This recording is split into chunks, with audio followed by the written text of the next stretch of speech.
Sir, वादा था कि हवाई चप्पल वालों को हवाई जहाज की सैर कराई जाएगी। आलम यह है सर कि बाटा कंपनी का जूता पहनने वाला भी आज हवाई जहाज की टिकट नहीं खरीद पा रहा है। हम सांसदों को तो फ्लाइट की रीइंबर्समेंट मिल जाती है सर, आप उस आम नागरिक का सोचिए जो इस स्काई रॉकेटिंग एयर प्राइसेस से जूझ रहा है। आपको सुबह 10 बजे दिल्ली से बंबई जाना, उस एयरलाइन से उस तारीख पे आपको एक रेट मिलता है। 2 बजे की दोपहर की टिकट लेते हैं उसी एयरलाइन पे, उसी दिन पे वो उससे दोगुनी हो जाती है। न जाने क्या लॉजिक है सर। आज हमारे देश के एयरपोर्ट्स बस अड्डे जैसे बन गए हैं। बस अड्डों से बदतर हालत, बदतर व्यवस्था देश के एयरपोर्ट्स पर है सर। सर, आज एयरपोर्ट्स पर खाना इतना महंगा है, बाजार के मुकाबले 2 गुना 3 गुना दाम है। एक साधारण सी पानी की बोतल जो 20 रुपए की बाजार में मिलती है, वो एयरपोर्ट के भीतर जाकर फूड आउटलेट पे 100 रुपए की मिलती है। आज यात्री जो इंतजार कर रहे हैं अपनी फ्लाइट का, वो पानी पीकर पेट भर रहा है कि कहीं 250 रुपए की चाय और 350 रुपए का समोसा ना खरीदना पड़ जाए। 1 केजी अगर एक्सेस बैगेज हो जाए तो फ्लाइट आपसे हजारों रुपए का किराया वसूलती है, लेकिन कई घंटों के डिले के लिए क्या फ्लाइट हमें कॉम्पनसेट करती है? मैं आज माननीय मंत्री जी को कहना चाहूंगा कि कुछ ऐसा मैकेनिज्म बनाए कि हर घंटे के फ्लाइट के डिले के लिए एयरलाइन आम यात्री को कॉम्पनसेट करे, उसकी जेब में पैसा डाले।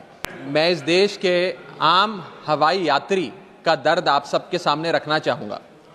सर, वादा था कि हवाई चप्पल वालों को हवाई जहाज की सैर कराई जाएगी। आलम यह है सर कि बाटा कंपनी का जूता पहनने वाला भी आज हवाई जहाज की टिकट नहीं खरीद पा रहा है। Economy class is no more economical sir. मैं आज इस सदन में बहस पे आने से पहले अपने फोन पर फ्लाइट के रेट चेक कर रहा था सर। अगर कल मुझे दिल्ली से बंबई जाना हो तो टिकट 14,000 रुपए की है, वन वे की सबसे सस्ती टिकट। दिल्ली से पटना जाना हो तो 12,000 रुपए की टिकट। दिल्ली से बैंगलोर जाना हो तो 16,000 रुपए की टिकट। और सर वो छोड़िए, संडे के दिन यानी कि परसों मैं अपने क्षेत्र पंजाब से दिल्ली आया, मोहाली एयरपोर्ट से, चंडीगढ़ एयरपोर्ट से मैंने फ्लाइट ली और दिल्ली पहुंचा। उस फ्लाइट की टिकट 14,500 रुपए की थी। हम सांसदों को तो फ्लाइट की रीइंबर्समेंट मिल जाती है सर, आप उस आम नागरिक का सोचिए जो इस स्काई रॉकेटिंग एयर प्राइसेस से जूझ रहा है। और एक और दिलचस्प चीज है, एक ही सेक्टर की, एक ही दिन की सेम एयरलाइन जो अलग अलग समय पर उड़ती है, उसके भी रेट अलग है। आपको सुबह 10 बजे दिल्ली से बंबई जाना, उस एयरलाइन से उस तारीख पे आपको एक रेट मिलता है। 2 बजे की दोपहर की टिकट लेते हैं उसी एयरलाइन पे, उसी दिन पे वो उससे दोगुनी हो जाती है। न जाने क्या लॉजिक है सर। हमें इस देश में एयर यात्रा को लग्जरी ट्रैवल नहीं बताना सर, आम ट्रैवल बनाना है जैसे कि ट्रेन का है। और सबसे बड़ी बात सर, इस देश में जहाज में उड़ना और जहाज में उड़ के अपनी मंजिल तक पहुंचना आज भी इस देश की बहुत बड़ी आबादी के लिए एक सपना है। अगर ट्रैवल की रफ्तार बढ़ेगी तभी इस देश की रफ्तार बढ़ेगी। सर, दूसरा दर्द जो इस देश का आम आदमी रोज उससे जूझ रहा है वो है ओवर क्राउडेड एयरपोर्ट्स। सर, आज हमारे देश के एयरपोर्ट्स बस अड्डे जैसे बन गए हैं। बस अड्डों से बदतर हालत, बदतर व्यवस्था देश के एयरपोर्ट्स पर है सर। सर, टर्मिनल 1 चले जाइए दिल्ली के, टर्मिनल 2 चले जाइए दिल्ली के, आप हालात देखिए। सिक्योरिटी लाइन से लेकर चेक इन लाइन तक लोग लाइनों में खड़े हैं और लाइनों में खड़े हैं और उसके बाद उनकी फ्लाइट भी इस चक्कर में मिस हो जाती है। एक मुसाफिर सही समय पर फ्लाइट नहीं पकड़ पा रहा क्योंकि वो बेचारा चेक इन और सिक्योरिटी लाइन में ही फंसा रहता है। इतने ओवर क्राउडेड एयरपोर्ट्स आज हमारे देश के बन चुके हैं। सर, आज यात्री का तीसरा दर्द, Honorable members, please let the honorable members speak. Please. Sir, बोलने दीजिए। No, honorable members, please, honorable members. माननीय सदस्य, मेरा समय जा रहा है। Please let him speak. Sir, आज एयरपोर्ट्स पर खाना इतना महंगा है, बाजार के मुकाबले 2 गुना 3 गुना दाम है। एक साधारण सी पानी की बोतल जो 20 रुपए की बाजार में मिलती है, वो एयरपोर्ट के भीतर जाकर फूड आउटलेट पे 100 रुपए की मिलती है। आज यात्री जो इंतजार कर रहे हैं अपनी फ्लाइट का, वो पानी पीकर पेट भर रहा है कि कहीं 250 रुपए की चाय और 350 रुपए का समोसा ना खरीदना पड़ जाए। बताइए सर, एक आम आदमी एयरपोर्ट पर अपने जहाज का इंतजार करते हुए क्या एक चाय नहीं पी सकता? क्या इस पर कोई रेगुलेशन नहीं होना चाहिए? क्या कोई अफोर्डेबल कैंटीन का मैकेनिज्म नहीं होना चाहिए? चौथा दर्द जो आज इस देश के आम यात्री को सर सहन करना पड़ रहा है, वो है पुअर कनेक्टिविटी। आज इस देश के कई टूरिज्म स्पॉट्स पे, कई फेमस शहरों तक जहाज की यात्रा नहीं पहुंचती, फ्लाइट्स नहीं पहुंचती, एयरपोर्ट नहीं पहुंचती। कई शहर, अधिकतर शहर ऐसे हैं जहां पर एयरपोर्ट्स नहीं हैं। इंसान को जहाज लेकर, जहाज से उतरकर कई घंटों का बस का और गाड़ी का सफर तय कर कर अपनी मंजिल पे पहुंचना पड़ता है। सर सरकार ने कहा कि मालदीव्स मत जाओ, लक्षद्वीप जाओ छुट्टी मनाने। मैं आपको आज का रेट बता रहा हूं सर, अगर आज मुझे दिल्ली से मालदीव जाना हो तो 17,000 रुपए की फ्लाइट है, लेकिन दिल्ली से लक्षद्वीप जाना हो तो 25,000 रुपए की फ्लाइट है। सर तो बताइए हम मालदीव जाएं कि लक्षद्वीप जाएं? सर चौथा दर्द जो आज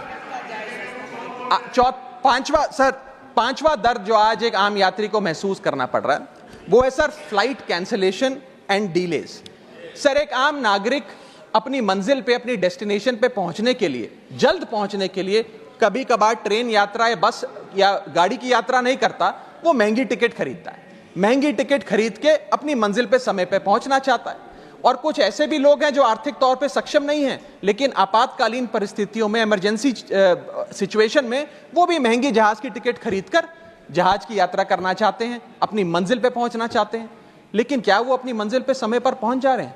निर्धारित समय से 3 से 4 घंटे लेट आज जहाज चलते हैं, और खास तौर पे छोटे शहरों के जो एयरपोर्ट्स हैं वहां पर तो मैक्सिमम डिलेज देखे गए हैं। सर 1 केजी अगर एक्सेस बैगेज हो जाए तो फ्लाइट आपसे हजारों रुपए का किराया वसूलती है, लेकिन कई घंटों के डिले के लिए क्या फ्लाइट हमें कॉम्पनसेट करती है? मैं आज माननीय मंत्री जी को कहना चाहूंगा कि कुछ ऐसा मैकेनिज्म बनाए कि हर घंटे के फ्लाइट के डिले के लिए एयरलाइन आम यात्री को कॉम्पनसेट करे, उसकी जेब में पैसा डाले। इसी के साथ साथ हर महीने एक चार्ट जारी होना चाहिए कि किस सेक्टर की कौन सी एयरलाइन ने कितने घंटे का डिले, किस सेक्टर की कौन सी एयरलाइन ने कितने घंटे का डिले यात्रियों को दिया। और इसी के साथ साथ सर छठा दर्द जो आज के भारत देश के आम यात्री को महसूस करना पड़ रहा है सर, वो है लैक ऑफ अफोर्डेबल ऑप्शंस। जो अभी मेरे साथी भी बात कर रहे थे कि इस देश में 90% एयर ट्रैवल 2 एयरलाइंस के पास है, 90% मार्केट शेयर 2 एयरलाइंस के पास है। यानी कि एक हमने कार्टेल क्रिएट कर दिया, डुओपोली क्रिएट कर दी, यानी कि वो मन चाहे दाम पे मन चाहे सर्विसेज देंगे, क्योंकि कोई कंपटीशन ही नहीं है, कोई प्रतिस्पर्धा नहीं है। Point of order. I'll have to take a point of order. One second. Bharat सरकार Point of order. Yes. न जाने सर, मैं तो एयरलाइन का बोल रहा हूं तो भी पेट में दर्द हो रहा है। Point of order. Please. 238A 238A.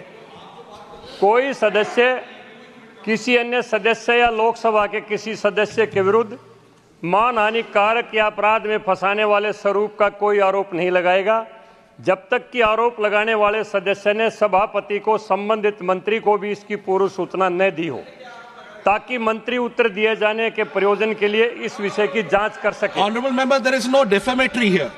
No defamation has been. Nasir Hussain जी ने जो बोला मैं उसके ऊपर कर रहा हूं। That of course that has been taken into consideration. एक मिनट, इनका नहीं है। मैं मुझे पूरा कर लेने दिए सर। परंतु सभापति किसी समय किसी सदस्य को ऐसा आरोप लगाने से मना कर सकेगा यदि उसकी राय में ऐसा आरोप राज्यसभा की गरिमा को घटाने वाला हो या उस आरोप को लगाने वाले सिद्ध न हो। Thank you, honorable member. Thank you. Please continue. Sir इतनी विशाल जनसंख्या वाला हमारा देश है, और इतनी विशाल जनसंख्या वाले देश में मात्र 2 ही कंपनियां हमारा पूरा एविएशन सेक्टर चला रही हैं। सर सरकार लाई एक स्कीम जिसका नाम था उड़ान, जिसका फुल फॉर्म है उड़े देश का आम नागरिक। पर कैसे उड़े? ना फ्लाइट के उड़ने के ऑप्शन है, ना अफोर्डेबल टिकट है, ना फ्लाइट सही समय पर चलती है, तो कहां उड़े, कैसे उड़े? और सबसे बड़ी बात सर, जब से ये उड़ान स्कीम आई है, एक धारणा एविएशन सेक्टर में बनी हुई है कि जैसे ये स्कीम लागू हुई 2 एयरलाइन बंद हो गई, जेट एयरवेज और गो एयर, और तीसरी स्पाइस जेट बंद होने की कगार पे खड़ी है। तो अब लोग ये भी कहने लग गए हैं कि शायद उड़ान स्कीम एक बहुत बड़ा अपशगुन थी, और इसी के चलते आज हमारा देश का आम नागरिक प्लेन से वापस ट्रेन पे जा रहा है। सर मेरा 7वां दर्द बैगेज चार्जेस और बैगेज डिलेज।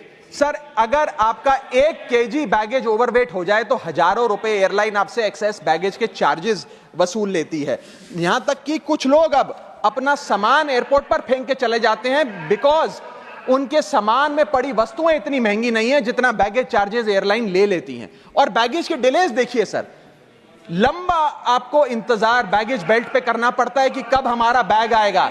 जब स्क्रीन पर देखते हैं तो स्क्रीन पर लिखा आता है बैगेज ऑन बेल्ट, लेकिन बैगेज ऑन बेल्ट नहीं होता, सिर्फ 2-3 बिजनेस क्लास पैसेंजर्स का बैग आता है और न जाने कितने मिनट एक आम नागरिक को इंतजार करना पड़ता है इस एक्सेस डिले के लिए, या इसको एक स्टैंडर्डाइज करने के लिए कोई प्रोसीजर सरकार को बनाना चाहिए। सर मेरा आठवां दर्द मैं समाप्त कर रहा हूं सर, आठवां दर्द, heavy car parking charges eight airport. Sir आज आप एयरपोर्ट्स पर पार्किंग का ठेका किसी एक कंपनी को दे देते हैं और वो मनचाहे दाम वसूलती है। खास तौर पे छोटे एयरपोर्ट्स पे 200-250 रुपए प्रति घंटे की कार पार्किंग चार्जेस देनी पड़ते हैं। आज आप दिल्ली के एयरपोर्ट चले जाइए, 220 रुपए प्रति घंटा गाड़ी का चार्ज लगता है, और अगर आपने कोई कैब टैक्सी बुक कर ली तो उसका भी मोटा बिल आता है, क्योंकि वो टैक्सी वाला भी expensive car parking charges, airport charges अपने बिल में जोड़कर आपको देता है। सर ये था दर्द फ्लाइट में चढ़ने से लेकर फ्लाइट में उतरने का। मैं अंत में चार पंक्तियां सुनाकर अपनी वाणी को विराम दूंगा, और आज इस देश के आम नागरिक, आम यात्री का दर्द इन पंक्तियों में आप तक पहुंचाने की कोशिश करूंगा। कहीं है लंबी लाइनें, कहीं चेक इन से पहले काउंटर बंद, कहीं स्लो चल रहा है सर्वर, कहीं इंटरनेट है मंद। महंगी टिकट के बाद भी यात्रा की कोई गारंटी नहीं, आपका सामान चाहे टूटे चाहे फूटे कोई वारंटी नहीं। जो हाल है बस अड्डों का वही तस्वीर आती है एयरपोर्ट से। चाय हो या समोसा नहीं मिल रहा 500 रुपए के नोट से। रोज फ्लाइटें रद्द हो रही हैं धमकी बम विस्फोट से। आखिरी में सर, कब तक आम आदमी मरता रहेगा एयरपोर्ट की छत गिरने की चोट से? जनता की मुश्किलें तो पल भर में मिट जाएं अगर सरकार को फुर्सत मिल जाए चुनाव या वोट से।